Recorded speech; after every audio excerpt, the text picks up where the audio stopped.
right, good evening, everyone. Welcome to the City of Desert Hot Springs Public Safety Commission meeting for Thursday, November 13th, 2025. Go ahead and call the meeting to order. Roll call, please. Commissioner Flores? Here. Commissioner Lance? Present. Commissioner Sanchez? Here. Vice Chair Meyer? Here. And Chairman Lozano is absent, but she is excused. Yeah, she's got some illness running through her house, and she did not want to come here and get us all ill, so thank you, Chair Lozano. We would not expect anything less of that great lady. So, all right, let's go ahead and move to the Pledge of Allegiance. Ray, would you do us the honor of leading us in the pledge? Ready? Begin. I pledge allegiance to the flag of the United States of America and to the republic for which it stands, one nation, under God, indivisible, with liberty and justice for all. Thank you, Ray. All right. Move on to approval of the agenda. Can I get a motion to approve it? And a second, please. All right. A second. Second.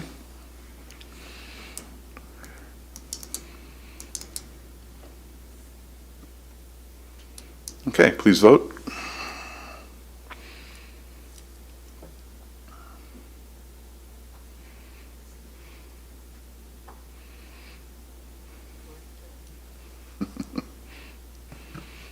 Mr. Chair, I can do a roll call vote. It's not Can you? appearing on, yes. Great, thank you, sir. Commissioner Flores? Yes. Commissioner Lance? Yes. Vice Chair Meyer? Yes. And Commissioner Sanchez? Yes. Motion passes unanimously. Okay, great. Thank you, everyone. And let me see. It keeps coming up. We're going to move this down. All right. And then we need an approval of the minutes. So if everyone's had a chance to look at them, and if you have, can we get a motion to approve the minutes, please? I move to approve as written. I'll second it. Approved. Commissioner Flores? Yes. Commissioner Lance? Yes. Commissioner Sanchez? Yes. And Vice Chair Meyer? Yes, please. Motion passes unanimously. Okay, great. All right, let's move on to public comments. I don't see anyone in the audience tonight. Gerald, do we have anything online or from email or anything? No, we do not. No? Okay, then we'll skip the reading of the whole thing there. And we'll move right into the administrative reports, starting with the Animal Control Monthly Report. Tyler, we're ready for you. Good evening, Commissioners. For the month of October 2025, Animal Care and Control received a total of 121 service requests. We had a total of 54 intakes. 14 of those were returned to their owner. We had 8 adoptions, 8 animals sent to rescue, 59 sent to the vet, 16 dead on arrival, 0 passed away in our care, 3 animals needed to be euthanized for medical reasons, 24 licenses were issued, 12 citations were issued, totaling $4,070. And that's going to conclude my animal control report, but I'm happy to answer any questions. All right, do we have any questions for reference to the Animal Control Report? No? No? I do. How's your staffing? I would love more staffing, but I'm sure everybody wants more staffing. What I could really use right now would be another animal control officer and probably another kennel tech. Okay, so that would be on top of what you're already approved for. Yes, so right now we have 2 animal control officers and a lead animal control officer, and then I have 6 kennel staff. I have 111 dogs today. And so it's a lot of work for my 6 staff down there that work 5 days a week, but there's only 6 of them. So at most times I only have about 3 kennel staff, maybe 4. All right, but you're fully staffed for what you're authorized to be staffed at, correct? Oh, yes. Okay, all right, great. But I would love more. Okay. All right, well, you know what, maybe that's something you can bring back to us in like make it an agenda item and bring us back a thing as to what that would cost. And then that way we would know what it would cost and we can say either whether we recommend it or not. And then the city council at least has it in their file that if Santa dropped money down the chimney of Desert Hot Springs, we could send it to the animal control place, right? Definitely. So, okay, great. We'd look forward to that. Thank you. Thank you. Now I'll move on to the code compliance report. For code compliance for the month of October 2025, we received a total of 122 service requests. We issued 172 notices of violation. We completed 55 inspections. It should be 555. I'm sorry about that one.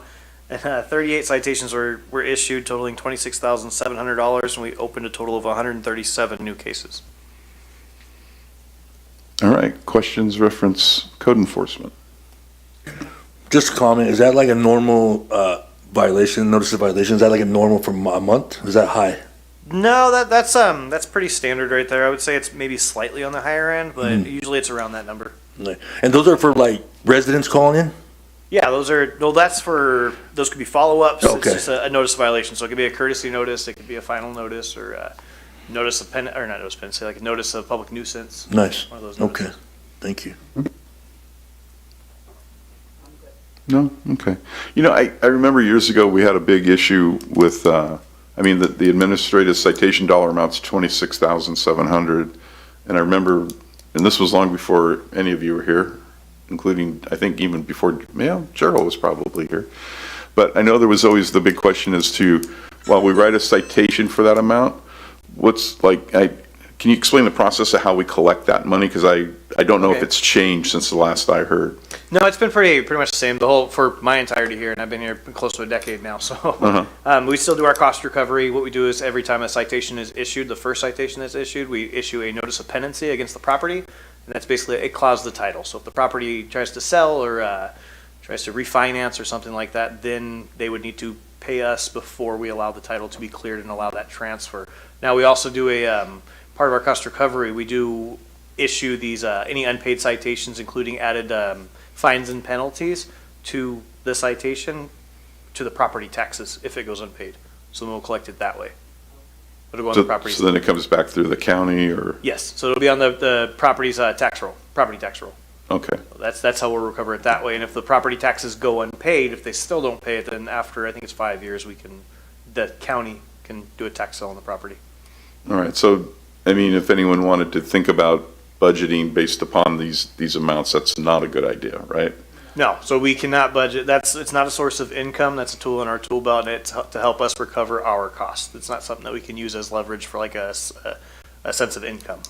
Okay, all right. Did that stimulate any more questions? No?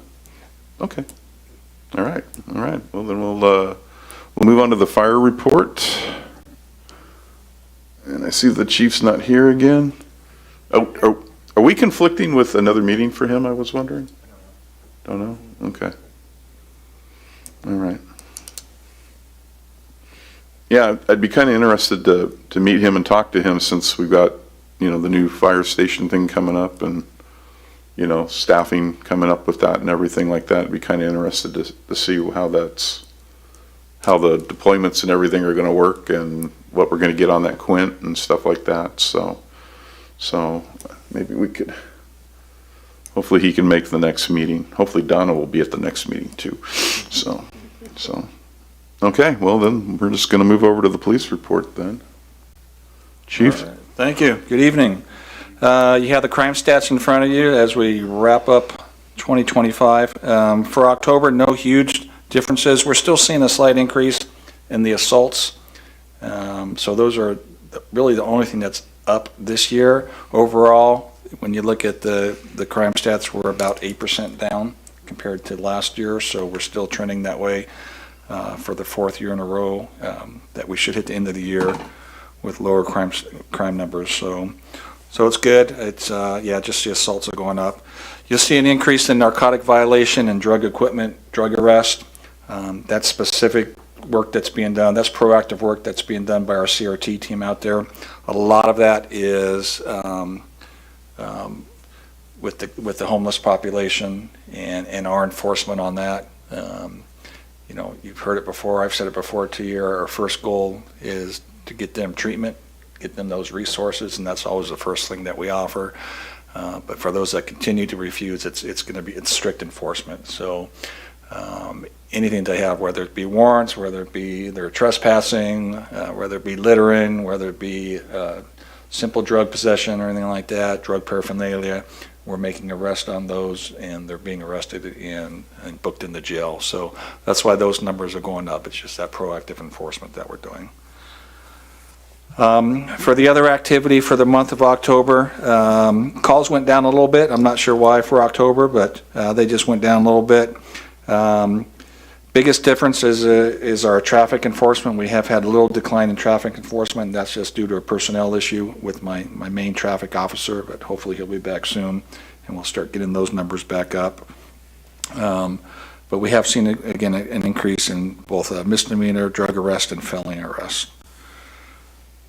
And then for goings on within the department, you're talking about staffing at animal control. So very happy to say we're currently at full staffing at the police department right now for our officers. Now I say that with a caveat though. So we're budgeted for 33 officers, and I currently have 33 hired. Of those, 3 are currently in the police academy. 2 of them will graduate next month on December the 4th. The 3rd one just started the police academy, so it's like March or April of next year that he'll come out. Once they come out of the academy, then they still have their field training phase, so it's a minimum of 16 weeks that they'll go through field training. And if they pass field training, then they will be solo officers out on patrol, but they're getting there. And then we have currently 7 officers that are going through field training right now. Which is a lot for us. We've had to scramble for field training officers and do some juggling, but they're moving along. 2 of them are expected to be out on their own after they got about a week left in field training, and then they'll be out on their own. And then the other ones, I have 1 new officer that's starting next week, so he's just starting the field training phase. Then a couple more that they're about midway through and stuff. So, but we're getting there. So that puts us at our 33. I've been given the authority from council and city manager to overhire up to 36. So I currently have 3 additional individuals that are going through the hiring process. Now the 3 that I have going through, these are folks that either are laterals coming from another department or they've put themselves through the police academy. I still have several applications that we're pushing through backgrounds to get the backgrounds done, but our challenge now for coming into 2026 is getting academy slots. So Riverside Sheriffs is who we send our officers to. They are filling their slots because they're so down with their folks first. So we have folks on a waiting list. Right now we're not scheduled until I have someone in the academy until May or June. And that's why moving more quick with the folks that already have their post certificate, but still looking at there's some really good candidates that we have. They just have to be sent to the academy, and I don't want to lose them. The other option that we're looking at is San Bernardino Sheriffs have an academy. We haven't, in my time here, we haven't sent anybody, but in the past we have sent someone there.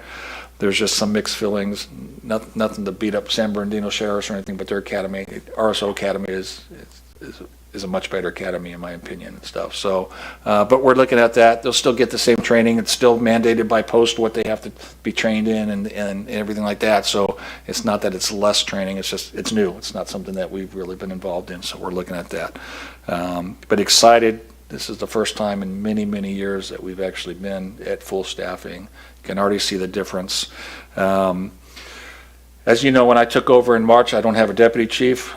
Stan Henry's been filling in for me part-time. I am excited I do have a deputy chief that's been selected. I'm hoping in the next week or so make an official announcement.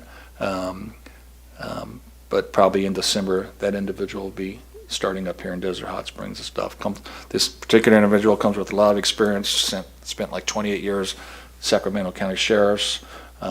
He's been the last 8 years up in Grants Pass, Oregon, for the police department up there. So getting him in place full-time will be a great benefit to the department. It'll help me a lot. But it's also going to open up some internal promotions that we're doing, which is really important when we're talking about recruitment. But the other part of that is the retention part of it. And so we've started the promotional process for both lieutenants and sergeants. We're adding 2 new lieutenant positions. to the command staff at the police department. And so in December, the sergeant and lieutenant candidates will be testing a written test for those positions, and then in January they'll be going through an interview panel, and then towards the end of January be making some promotions, and that's going to stir up some other movement within the department. So it could potentially open up spots in detective division, it can open up spots in CRT. It's going to obviously open up some spots. We're looking at getting an officer back on the PAC team, which is the probation compliance team, in January at shift change also. They've been out here, that's a county-wide task force. We haven't had somebody on the team for about a year, but they're still coming out here to Desert Hot Springs. We have the highest population of probationers in within the city of Desert Hot Springs, so they're still coming out here and doing compliance checks. So I'm excited because of our staffing numbers that we can get somebody back on that team internally here and stuff. So exciting stuff for that. As I said, Academy graduation is December 4th, and that's for 2 officers. Our deputy chief in December. Construction's still going on, so it's moving along. March is still the anticipated date for the annex building to be completed. We're looking at currently, if you look over there, and if you remember, there's 2 modular trailers on that same lot where the new annex building. One of them we'll be keeping. The second one is old and it's going to be torn down. The one that's going to be torn down is where our detectives are currently working out of. So around the first of the year, we're going to have to move the detectives out of there because they do have to tear that down to continue the work in that area of the property. We're looking at, more than likely, if it works out, putting them in that other modular trailer, as long as we can still get access to it during construction, because that one's back in the far corner and stuff. So a little shuffling with them, but the end is in sight in there. They've got stucco on the building now. There's windows in it, so it's looking like a real building and stuff like that. I was with Roberta today, finalizing the furniture and stuff, so it's exciting to see that coming along, and folks are really looking forward to that. We had our resource fair night out event, October 27th, Myrna, fantastic. It was a great time. We had, 300 and something folks come to it, and you might be talking about it, but it was a full house there, and yeah, just a great event and stuff. So that was our first one, so we got some big shoes to fill ourselves for next year, but we already, first time, and we already outgrew it, so it was a good problem to have. A couple other events just coming up next week. On November the 19th is the annual Peace Officer and Public Safety Awards luncheon that's held over at Agua Caliente Rancho Mirage. Countywide, where every agency is recognizing folks, peace officers and folks working in public safety. I am excited that we are recognizing a team of both officers and dispatchers that over the summer worked the event, a child drowning event. It was an 18-month-old child, but the child survived, and it was because of the quick work, not only the officers, but it started with the dispatchers. When calls came in, 911 calls kept coming in, but they were dropped, so they had no idea what was going on, but they immediately recognized something's definitely going on. They could identify where the calls were coming from, and they started deploying officers to that location along with fire before they even knew exactly what they had. By the time they figured it out and was able to actually talk to somebody there, the first officer was already arriving on scene and stuff. And happy ending on that one, that the 18-month ended up surviving, but it was a great team job, not only by the PD and the dispatchers, but then the fire department and stuff and EMTs that got there. So that's next week on the 19th. Just a reminder, December the 13th is the city holiday parade. So if you're around on Saturday on the 13th, come out for the parade and the events afterwards. And then a program that when I first took over as chief, I talked about that I really wanted to get started. I started it as a 14-year-old, is the Police Explorer program. We've started our Police Explorer program. They're currently going through a 6-week Explorer Academy that we're putting on. We have 10 young men and women that are in that academy. They are set to graduate from the academy on December the 6th. So our hope is that we can get them uniforms, and we have them out there actually at the holiday parade, so folks will see the first police explorers back here in Desert Hot Springs and stuff. But it's a great opportunity for our youth. Whether you're interested or not in law enforcement, our hope is that we get them interested, and if they decide to do a career in law enforcement, that they stay here within the city of Desert Hot Springs and they serve the community that they're raised in. But even if not, it gives them an idea of what goes on in law enforcement, keeps them off the street, keeps them out of trouble, and it's a great mentorship for them from the officers here. So it's an exciting program to get going. I'm really excited to get it going. It took a little while to get it going.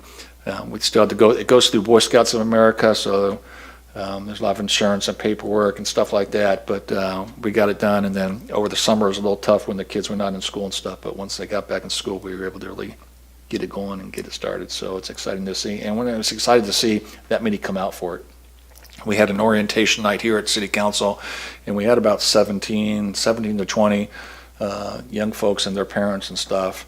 And we're like, man, if that many show up, and sure enough, 10 of them showed up on day one at 7 a.m. in the morning on a Saturday morning. So, and they've been out here the last several Saturdays and stuff like that. So they're obviously committed too. So it's exciting to see that. There's some good kids out there to pick up the baton once we're done. So, but yeah, that's what's going on at the PD.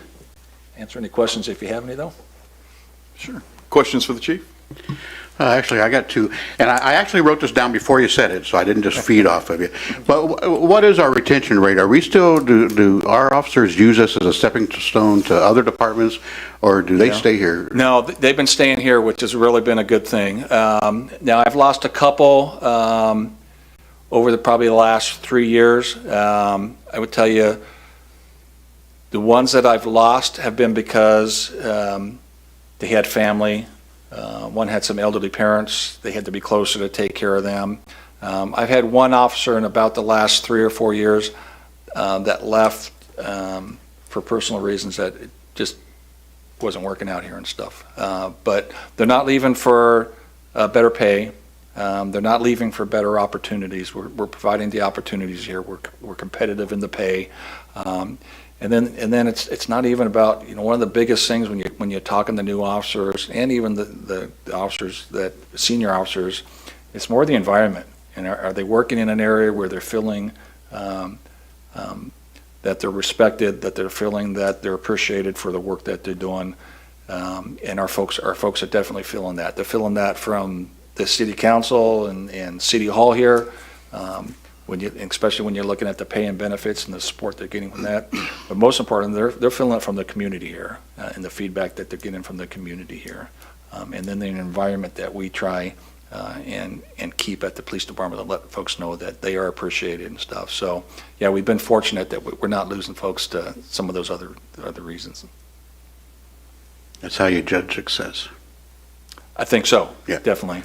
And the other thing was our homeless rate, is it staying about the same or decreasing? I mean, from my vantage point, it seems like it's been a big impact as far as reduction.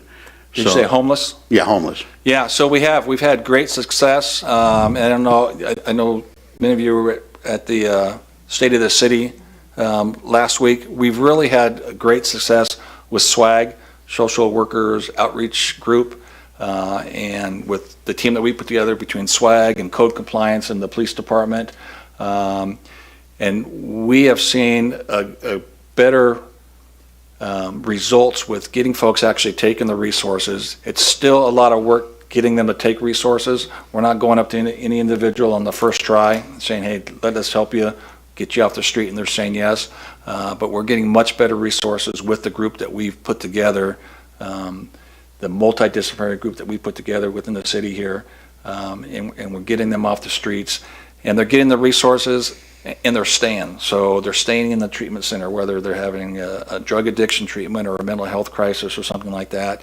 And then once they get in that treatment, they're able to get some temporary housing and then some permanent housing. So we are seeing that. A lot of that too is a lot of our enforcement efforts and focus are on those areas in the city that you see along Palm Drive, along Pearson and stuff, and trying to keep that area so that for residents and visitors that they're coming in here, and that's not the first thing that they see. So we still have a lot of encampments out in the open desert area, But our CRT team, again, it's with Code and with Swag, they're out there every single day. They're contacting those folks, offering those resources. And again, like I said earlier, if they're not taking the resources, then the other option is the enforcement part, and we are doing a lot of that enforcement. Some of them, I think, are moving along because they don't want to be, say, hassled, but they don't want the officers, stopping and talking to them every single day and stuff. But again, our first priority is take the resources that we're offering you. But if not, we're not just going to turn our back and say, okay, never mind, continue doing what you're doing. It's not acceptable here in our city. That's it for me. Thank you. Well, thank you for what you guys do, for everything, and stay safe. Will do. Thank you. I'm good, thank you. Thank you. No, it's always interesting to hear how things change, because when I went through in '86, SBSO was the academy you went to, not RSO. So it's interesting to see that, because I was Yeah. going to say, I mean, you got to send them where you can send them. Yeah. But And they're an option. We just haven't used them in a long time. And yeah, and they do have each of them has a different they'll mentality. be different. Yeah. Yeah. So, but okay. The one thing, and I don't want an answer tonight, but it's we had to go westbound on 10 the other day and take the motorhome someplace, and getting out on Pearson and 62 is just a nightmare. It's not getting any less traffic on 62. Yeah. And I was wondering if maybe when next month, when you guys come back, if we could maybe get an update as to what like the 2 or 3 worst traffic issues we have, and where we're at as far as addressing those. I know when I had Coachella, we had 50 and 52 on 86, and we literally lost 9 people in a year there, and between those 2 intersections, and we had to come up with some.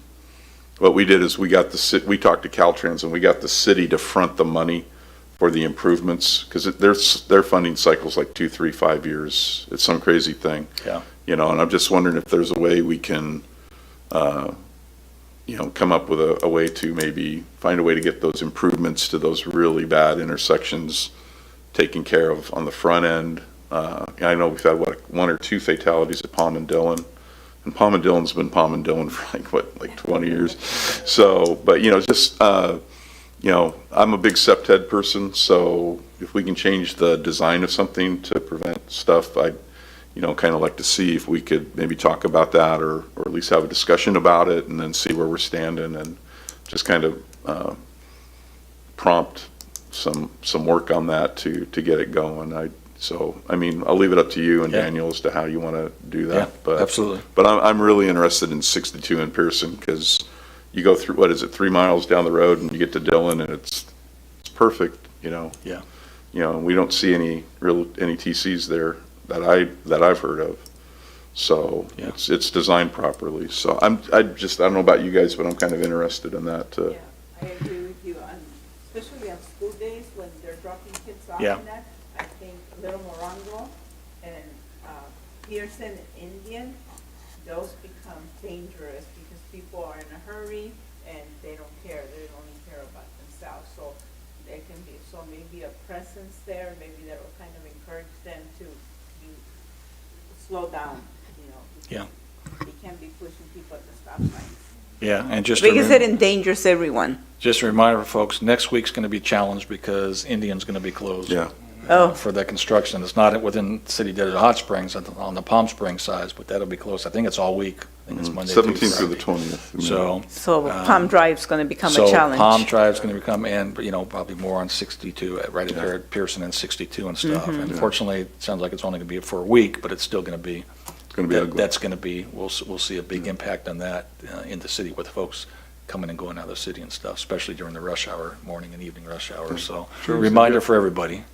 Yeah, I was just going to address the Pearson and, turn me off. The Pearson and 62 issue, that was specifically addressed during the State of the City address with the mayor. I don't know if you can have access to what he had spoke to, or if it's online still. I believe it's on YouTube now. YouTube? Yeah, that intersection was specifically addressed when it's coming later than sooner, but I believe the completion date was 27? I think Pearson might be further out, at 28 62, but Palm and Dillon, that area and stuff is like 27. But to what you were saying, is there a way to speed it up? Because it's, like you said, it's like 5-6 years out, so it's on the radar, especially for us here in Desert Hot Springs, but you're working with city, county, state entities and those challenges, Yeah, and maybe there's a way to Yeah, we to had to work go. around some of that. Yeah, we had to send city representatives up to Caltrans, and we had to talk. We had to have a one-on-one with the commissioner, and then at that time, the commissioner was very supportive. He flew down. He looked at our it got to the point I had deputies that I was putting into therapy because they were tired of pulling kids out of cars, and and on top of the human loss, the drag on your resources, the drag on the fire chief's resources. It's just a crazy thing that it just spirals out of control, and it's so easy.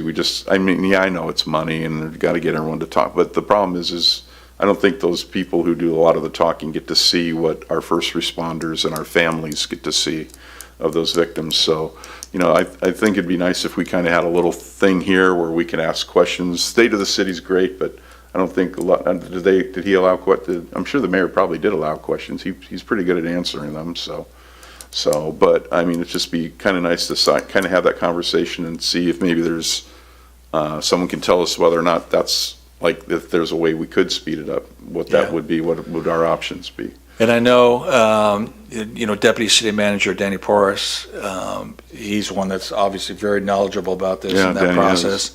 And Danny's out right now, but he'll be back after their first year. So I'll bring definitely some information at the next meeting, but maybe in January or February or something, we can get Deputy City Manager Porras here, and he can really give you. Yeah, he's pretty good. Very That'd be educated and terrific. stuff, and he can really give you some good information on both those locations, both Palm and Dillon, and then 62 and Pearson. Gerald, let me ask you a question because it's been a while, and so if we want to make that, and I'll ask the board, I'll ask the rest if we want to make that an agenda item either for December or January. I would need a second for that, wouldn't I? Because I'm not the chair, right? Yeah, if there's just unanimous consent, then it's fine. We can add it to the agenda. I'll second that. Okay. What would you all prefer? Would you prefer December, or you want to wait till January until Mr. Porras is back, I or? think January so that we can have Danny here and he can answer our questions. Okay. Any other? Sounds good. You good, Ray? Sounds good, yep. Okay. Gerald, can we agendize that for the January meeting, please? Yes. All right, cool. All right, no, thank you. All right, well, thank you, Chief, we appreciate it. Thanks you for all the good work. You guys, code enforcement, everybody, you're knocking it down, so really happy to see everything going on. Let's go ahead and go to commissioners' reports. Who wants to start? I can start. Please. So, like the chief was saying, we had the Resource Fair National Night Out. It was very well attended. We had a lot of vendors. We actually ran out of room for vendors. So we had a lot of great information that was there for our citizens. They were also offering vaccines for the citizens, free of charge. So, and then there was entertainment, the chief, and they gave candies away. So it was a very nice event. Like I said, we need a bigger room. Yeah, that was the only drawback, that we ran out of room. And then I also attended the State of the City address, which is also very well attended and very informative. And then the Veterans Day event, which was really nice here at the Veterans Park. Thank you. All right, good report. Charles? Myrna covered everything I was like. No, that's all right. I will just say that, having grown up here, this city has just changed so much, and I know most of the changes is due to positive law enforcement, and that was just solidified at the Veterans Day affair when I had members from my congregation up, and afterwards, one of the little kids came up to me and I said, "Oh, you want to meet the mayor?" And he goes, "No, I want to meet the police chief." And you did a wonderful job with them, and I appreciated that, and I know that's something that they're going to remember forever. So we do see the positive changes you and your staff are making, so please pass on our appreciation. Ray? Yeah, mine's just appreciation. Recently, we've had calls up at the plaza up there in Mission Lakes and Little Morongo. You guys are responding really quick. We had a call today. I don't know if fire and police came out, but I was on a different location. But we had an elderly, his hip came out doing yoga, and you guys responded super fast, got him in and out. But yeah, just appreciation for you guys doing great work. I've seen, like Charles said, I've been here for a long time, and I've noticed now like the presence and the timing is super, super changing, and we appreciate that. Thank you so much. Great, and yeah, I just want to remind everybody that about like 7-8 years ago, when I was on commission the first time, you know, we were talking about things and looking at the numbers and the stats, and especially with our fire stats, and you know, we noticed the need for medical assistance, and you know, at the time, the people at the fire department at that time, they weren't real receptive to wanting a medic squad here in the city, but we kept pushing, and then Donna and Kent Mitchell, they did we assigned them to look at that and really work with the chief. There was a change of leadership at the fire, at CAL FIRE, and they sat down and they worked with the fire staff at that time, and it took a little bit of time and stuff, but they were able to work out a plan and a program to get a medic squad here. And then I left the commission, and it wasn't done. The city council did a great job approving it. City staff did a great job of finding money for it, and through that work of everybody, we were able to literally double the firefighting capability in the city by having more firefighters in the city, and we doubled our medical response capabilities, and it's kind of things like that where if we plant the little seed here on the commission, we can't make it happen, and we get that, but we can make the recommendations, we can come up with the ideas, and then help people work through some of the issues with it. And so I'd been off commission for about a year, and all of a sudden I saw MS-37 and I'll go, what the heck is that? You know, and my wife was like, I don't know, but it's a nice truck, you know, and I'm like, oh my gosh, we got the truck and we got the paramedics in town and stuff like that. So if you guys have ideas, you know, we should bring them here, and you may sit there and think it's not a good idea or something, but you never know. I mean, you know, all of a sudden from the people who are service users and stuff is usually where the best ideas come from. And because we're not constrained by whether we're getting elected for office or money or anything like that, we can really be like a free think tank. And yeah, some of the ideas will come up will probably not be good ones. Had that happen a few times. But I really encourage us to come up and think of different things, you know, and that we can do, because even though it may take some time, real positive things. We have a really good staff. We have really good people working here in the city. You know, I met with the city manager, and she told me about that incident, and how the one with the 18-month-old, and how the police were there first, but the paramedics literally heard the police getting dispatched to the call. They didn't even wait for their fire dispatch. They jumped in MS-37, and they were there super fast. And just think, if we didn't have that medic squad there, and 37, the engine was tied up somewhere else, maybe we would have had a different. So something we do today, like 8, 9, 10 years later, may have a really positive impact down the road. So, and when the city manager told me that story, I just about cried, just because that's what it's about. That's what it's about. And if you give those really great people the ability and the equipment they need, they'll do wonderful, incredible things with it. So just kind of think about that, you know, something comes in your mind.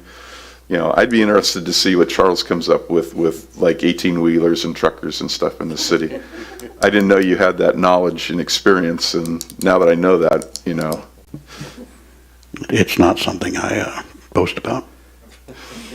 No, I did 11 years in cross-country and Carvana. So when they were talking about the intersection out there on Palm and I-10, as far as trucks or whatnot. So yeah, there's some knowledge tucked away in this noggin, but I would boast about it, because that's not something everybody can do, and there's special things that go, but that's the kind of knowledge bases that we have to pull from, you know, and stuff like that to come up with ideas. Because you've ever had that semi-tractor coming around the corner almost hitting you head on, and you're like, who designed that corner? Because they obviously did not think of the commercial hauling capacity. So it's just little things like that. So you know, I would just encourage you all to think that way and kind of come up with ideas. And if they're stupid, and we can all laugh and move on. So No roundabouts. Shopping centers, because the big trucks that are there to make their deliveries, and they don't give them enough room Yes. to maneuver yeah, the place. exactly. Yeah. Like you say, that somebody didn't think about that. If you pull up to the Vaughn's parking lot going northbound on Palm and you see that big keep clear sign area, that was an idea of Commissioner Cliff Levy. And Cliff brought that idea to the commission. We all talked about it. We all thought it was a good idea. It went to city staff, and city staff said, not only is it a great idea, but I think we could do it for like $150 in paint, right? And within like 2 or 3 weeks, they had it done. It was awesome. And every time I pull up to that, I go, man, I got to stop here. But it was a great idea by Cliff Levy when he was living here in the city. So those are the little things that we can do to make a positive impact. So anybody else got anything to add for the night? No? Okay, then I make can I get a motion to close the meeting? I'll make a motion to Mr. close Chair, the we don't need a meeting. motion. Don't need a motion? No? Okay. Perfect, then I will close tonight's meeting. Thank you all for attending and look forward to next month. Good night.